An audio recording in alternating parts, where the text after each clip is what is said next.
உருவாகி ஆள் என்ற ஓர் வார்த்தை உண்டானதே.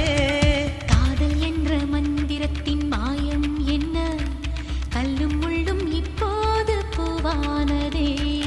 வானவில்லின் துண்டொன்று மண்ணில் வந்து யாருக்கும் சொல்லாமல் பெண்ணானதே. தென்மேற்கு பருவ